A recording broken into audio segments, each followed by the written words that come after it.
My name is Joshua Kim. I'm leading the working group at COBO Standard Body Activity and named MWIS, which is Multi-mode Waveguide Interconnect System.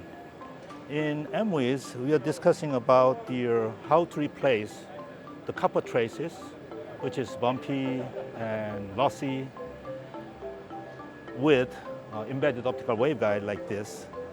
And to try to make this system working, you have to have certain interfaces called media adapter, which is very thin, extra EO and OE converter.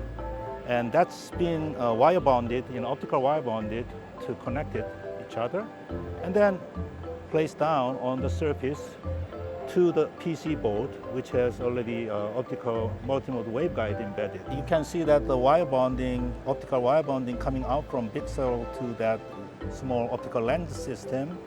And then the lens system does have internal waveguide. That waveguide as a whole piece is connected to the embedded optical PCB. So solderable arrays are making auto alignment of that optical interfaces together. That's the idea.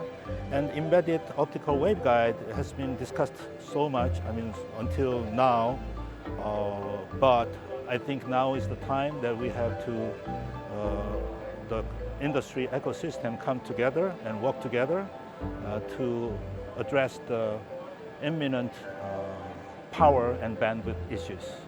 So far, we have identified two important key components.